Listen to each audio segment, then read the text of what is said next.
Hi മിച്ചപ്പരെ, അവിടെ എല്ലാവർക്കും ഒരു വ്ലോഗിലേക്ക് സ്വാഗതം. നമുക്ക് നല്ല അടിപൊളി തക്കാളി മുറുക്ക് ഉണ്ടാക്കിയാലോ. ഇപ്പോഴത്തെ ട്രെൻഡിങ് ആണല്ലോ, കുഞ്ഞുമക്കൾക്ക് ഒരുപാട് ഇഷ്ടമുള്ളതാണല്ലോ തക്കാളി മുറുക്ക്.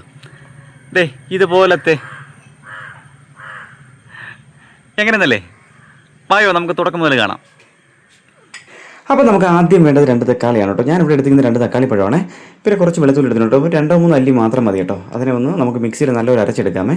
അപ്പോൾ ഇത് ഞാൻ മിക്സിയിൽ നല്ലപോലെ അരച്ചെടുത്തിട്ടുണ്ടോ. അപ്പോൾ നല്ല കളറും പിന്നെ നല്ല പഴുത് കൊണ്ട് നല്ലപോലെ അരഞ്ഞും കിട്ടും. അടുത്ത് ഞാനത് ഒരു പാത്രം സെറ്റാക്കിയിട്ടുണ്ട്. ഇനി ആ പാത്രത്തിനകത്ത് 1 കപ്പാണ് കേട്ടോ. ഞാനതിൻ്റെ അളവെല്ലാം തീർച്ചയായിട്ടും ഞാൻ ഡിസ്ക്രിപ്ഷൻ ബോക്സിൽ കൊടുത്തിരിക്കും കേട്ടോ. അപ്പോൾ നിങ്ങളൊന്ന് നോക്കി കറക്റ്റായിട്ട് ചെയ്താൽ മതി കേട്ടോ. അപ്പോൾ 1 കപ്പ് മാവ് എടുത്തിട്ടുണ്ട്. നമ്മളെ ഇടിയപ്പത്തിൻ്റെ മാവാണ് ഞാൻ എടുത്തിട്ടുള്ളത് കേട്ടോ. പിന്നെ അതിനുശേഷം 1/2 കപ്പ് നമ്മൾ കടലമാവ് എടുത്തിട്ടുണ്ട്. പിന്നെ കുറച്ച് ജീരകം കേട്ടോ. പിന്നെ അതിനുശേഷം കുറച്ച് കായപ്പൊടി കൂടെ ചേർക്കുന്നുണ്ട്. ഇനി അതിനുശേഷം നമ്മൾ മുളക് പൊടി കേട്ടോ. അപ്പോൾ അതിൻ്റെ എരിവൊക്കെ ആവശ്യത്തിന് എത്ര വേണോ അത് അനുസരിച്ചിട്ട് മുളക് പൊടി ഇടുക. അതിനുശേഷം കുറച്ച് ഉപ്പ് കൂടെ ചേർത്തിട്ടുണ്ട്. ഞാനിവിടെ കാശ്മീരി മുളക് പൊടിയാണ് എടുത്തിട്ടുള്ളത് കേട്ടോ. പിന്നെ നമ്മൾ കറുത്ത എള്ളുണ്ടല്ലോ, കുറച്ച് എള്ളു കൂടെ ഞാൻ ഇട്ടിട്ടുണ്ട്. ഇനി നല്ലതുപോലെ നമുക്ക് മിക്സ് ചെയ്തെടുക്കാം കേട്ടോ. അപ്പോൾ കുഞ്ഞു മക്കൾക്കാണ് തീർച്ചയായിട്ടും ഉണ്ടാക്കുന്നതെങ്കിൽ എരിവൊക്കെ വളരെ കുറച്ച് ഉണ്ടാക്കുക. അപ്പോൾ നല്ലതുപോലെ ഒന്ന് മിക്സ് ആയതിന് ശേഷം ഇനി നമ്മൾ അടിച്ചു വെച്ചിരിക്കുന്ന തക്കാളി കേട്ടോ. ഇതിൽ ഞാൻ പ്രത്യേകിച്ച് വെള്ളമൊന്നും ചേർക്കുന്നില്ല. ഇത് നിങ്ങൾ ചെയ്യുന്ന സമയത്ത് നിങ്ങൾക്കാണെങ്കിൽ അങ്ങനെ വേണമെങ്കിലും ചേർക്കാം കേട്ടോ. പിന്നെ ഇതിൻ്റെ കൂടെ വേണമെങ്കിൽ നിങ്ങൾക്ക് ടൊമാറ്റോ സോസ് കൂടെ ചേർക്കാം. പക്ഷേ ഞാൻ സോസൊന്നും ചേർക്കുന്നില്ല കേട്ടോ. നമ്മൾ തനി എന്താ പറയുക സാധാ രീതിയിലാണ് ഉണ്ടാക്കുന്നത്. നമ്മൾ തക്കാളിപ്പഴം നമ്മൾ മിക്സിലടിച്ച് തക്കാളിപ്പഴം ചേർത്തു.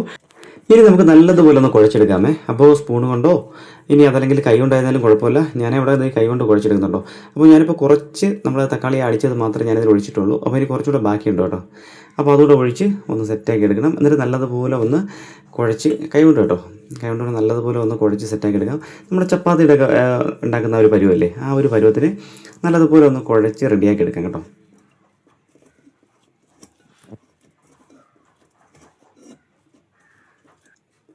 അങ്ങനെ നമ്മൾ ഐറ്റം നല്ലതുപോലെ റെഡി ആയിട്ടുണ്ട് കേട്ടോ. അപ്പോൾ ഞാനിത് അടുപ്പത്ത് ഒരു ചീനച്ചട്ടി നല്ല കഴുകി വെച്ചു കേട്ടോ. എന്നിട്ട് തീയൊക്കെ കത്തിച്ചു ചട്ടി ഒന്ന് നല്ലതുപോലെ ഒന്ന് ചൂടായിട്ടുണ്ട് കേട്ടോ. അപ്പോൾ ഇനി ഇതിലേക്ക് എണ്ണ ഒഴിച്ചു കൊടുക്കുന്നുണ്ടേ.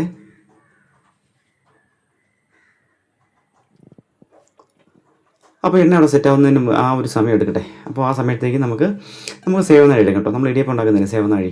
അപ്പോൾ ഞാനതിൻ്റെ അച്ചും കാര്യങ്ങളൊക്കെ കാണിച്ചു തരാമേ. നമ്മൾ ആ സാധാ മുറുക്കിൻ്റെ അച്ച് തന്നെയാണ് ഞാനിവിടെ എടുത്തിരിക്കുന്നത്.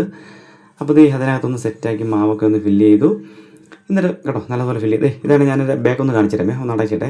അപ്പോൾ ഇതാണ് കേട്ടോ ഞാൻ എടുത്തിരിക്കുന്നത്. ആ ഒരു നമ്മളെ സ്റ്റാറിൻ്റെ അറിയാമല്ലോ സാധാ നമ്മൾ മുറുക്കിൻ്റെ. അപ്പോൾ ഇനി നമുക്ക് എടുക്കാം. ഇത് നമുക്ക് എന്താ പറയുക വലിയ ഷേപ്പോ കാര്യങ്ങളോ ഒന്നും വേണ്ട കേട്ടോ. കാര്യം തക്കാളി മുറുക്ക് നമുക്ക് എല്ലാവർക്കും അറിയുന്നുള്ളല്ലേ, അതിങ്ങനെ ഒരു പൊട്ടിയ ഒരു പരുവത്തിനല്ലോ കൊടുക്കുന്നത്. അപ്പോൾ ഞാനും ആ ഒരു കണക്കിന് തന്നെ ഒന്ന് സെറ്റാക്കി എടുക്കണം കേട്ടോ. അപ്പോൾ ഇനി നല്ലതുപോലെ ഇതിനെ നമുക്ക് അറിയാമല്ലോ തിരിച്ചും മറിച്ചും നല്ലതുപോലെ നമുക്ക് ഏതാണോ വേവിൻ്റെ പരുവം കുറച്ചുകൂടെ ഒന്നൊരു ബ്രൗൺ കളറാകുമ്പോൾ നമുക്ക് അവർ അറിയാമല്ലോ ഒരു ക്രിസ്പിയുടെ ആ ഒരു പരുവാകുമ്പോൾ നമുക്ക് തീർച്ചയായിട്ടും എടുക്കാം കേട്ടോ.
തക്കാളി മുറുക്ക് റെഡി ആയിട്ടുണ്ട് കേട്ടോ.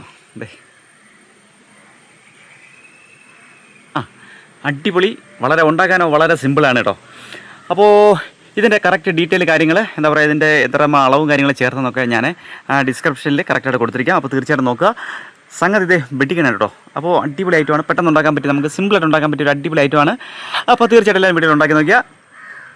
പിന്നെ അതെ വീഡിയോ ഇഷ്ടപ്പെട്ടാൽ തീർച്ചയായിട്ടും സപ്പോർട്ട് ചെയ്യുക. അടുത്തൊരു കിടക്കാച്ചി വീഡിയോ വേണ്ടി ഞാൻ ഉടനെ വരുന്നതായിരിക്കും. അതുവരെ ബൈ.